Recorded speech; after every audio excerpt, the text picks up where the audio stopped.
பார்த்திங்கன்னா நீங்கள் நல்லெண்ணெய் யூஸ் பண்ணுங்க. நிறைய பேர் வந்து கோல்டு வின்னர் ஆயில் யூஸ் பண்ணுறீங்க, அது வேணாம். நல்லெண்ணெய் இங்கே பாருங்க, நல்லெண்ணெய் நல்லாயிருக்கும். நல்லெண்ணெய் வந்து யூஸ் பண்ணுங்கள், பிரியாணிக்கு நல்லாயிருக்கும், டேஸ்ட்டாக இருக்கும், பிரியாணி நல்லா வரும். நல்லா நல்லெண்ணெய் விட்டுக்கோங்க. நல்லெண்ணெய் விட்டால் பிரியாணி ரொம்ப டேஸ்ட்டாக சாஃப்டாக நல்லா வரும் பிரியாணி. ஓகே, அடுத்து என்னென்னா கடுகு கொஞ்சோண்டு போட்டுக்கிறோங்க. நான் எடுத்து வச்சுருங்க. நல்லா கொஞ்சம் வந்து எண்ணெய் காயட்டும். எண்ணெய் வந்து காயட்டும். கடுகு போட்டிருக்கேன். இந்த அடுத்து என்னன்னு அது என்னன்னா மஞ்சள் வச்சுருக்கேன்.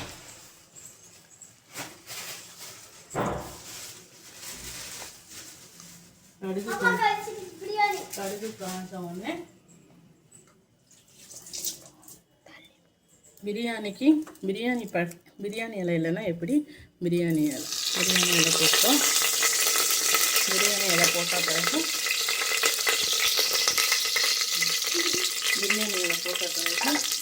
அதுக்கு வந்து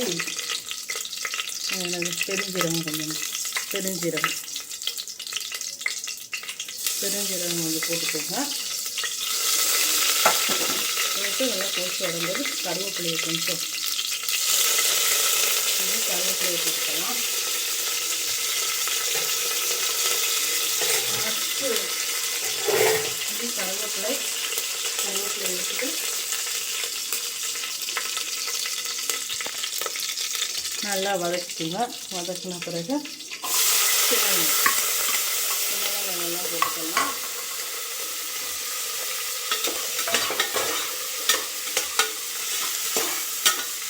எல்லாம் போட்டுட்டு நல்லா கிளம்புடும். சின்ன வெங்காயம் போட்டுட்டு ஓகே ஃப்ரெண்ட்ஸ், நல்லா வதங்கட்டும்.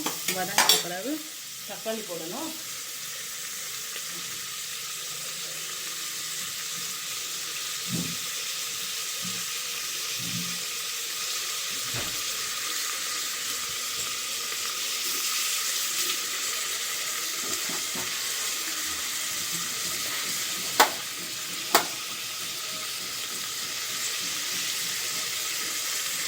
தக்காளி இப்படியே உடை வச்சு போட்டுக்கணும். தக்காளி போடணும். இஞ்சி பூண்டு பேஸ்ட்லாம் நான் அரைச்சி வச்சுட்டேன்.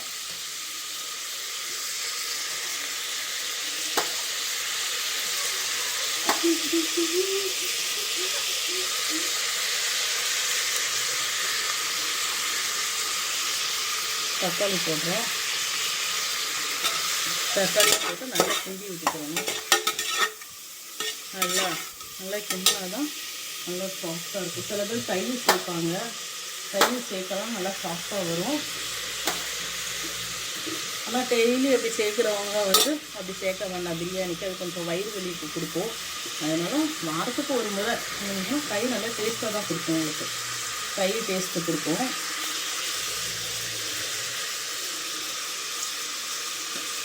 போட்டுக்கணும். தக்காளி புளிப்பு அதிகமாக வேணும்னா ஒரு 4 தக்காளி 5 தக்காளி சேர்த்துக்கோங்க. நான் வந்து கொஞ்சம் மீடியம் சைஸில் ஒரு 3 தக்காளி சேர்த்துருக்கேன்.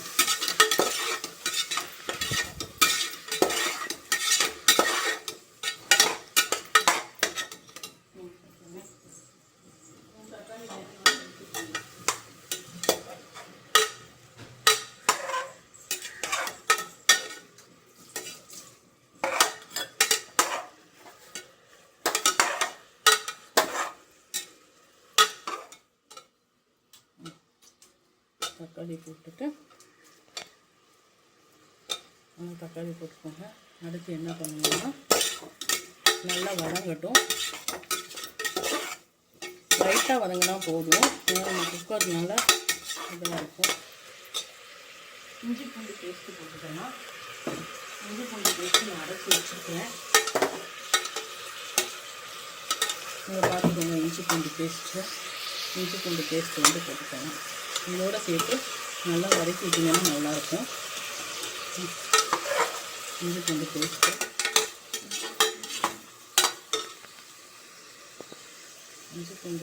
சேர்த்துட்டு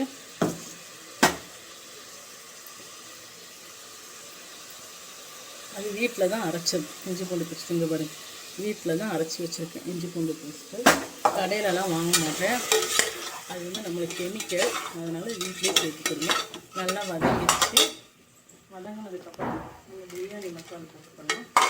நான் ஆச்சி யூஸ் பண்ணுவேன், அப்படி இல்லைன்னா அதாவது பிரியாணி மசாலா ஃபுல்லாக யூஸ் பண்ணிக்கணும்.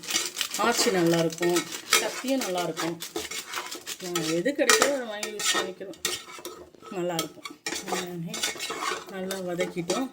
நல்லா வதங்கிடுச்சா? வதங்கினதுக்கப்புறம் இங்கே பாருங்க, நல்லா வதங்கி நல்லா வந்துடுச்சு. ஓகேவா? வதங்கினதுக்கப்புறம் நம்ம வச்சுருந்த இந்த கறி சிக்கனையும் போட்டு ஒரு வதக்கிறோம். சிக்கன் போட்டாச்சா? சிக்கன் போட்டு நல்லா வதக்கிறோம். வதச்சிட்டு கொஞ்சம் நேரம் வேகட்டும். வெந்த உடனே தண்ணியை ஊற்றி அரிசி போட்டு மூடி வச்சு ஒரு 4 விசிலில் எடுத்திங்கன்னா அவ்வளோதான். 3 விசிலோட ஓகே தான். நான் ஆவி வந்த உடனே மேலே ஆவி வந்தோடனே தான் விசில் போடுவேன். இது கொஞ்சம் வதங்கட்டும். ஓகேவா காய்ஸ்? வதங்குற வரைக்கும் பாருங்கள். கொஞ்ச நேரம் நான் வந்து இதை வதக்கி விட்டுருவேன்.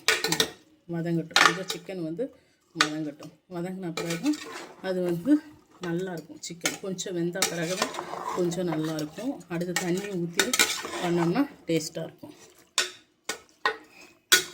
அவ்வளோதான் கைஸ், பிரியாணி 5 மினிட்ஸில் முடிச்சிடலாம். ஏன்னா நம்மளுக்கு இந்த வெங்காயம் வெட்டுறதான் வேலை, இஞ்சி பூண்டு அரைக்கிறதான் வேலை, மற்றபடி ஒன்றுமே இல்லை. பிரியாணினா ஈஸி தான் நமக்கு. Okay guys, thank you.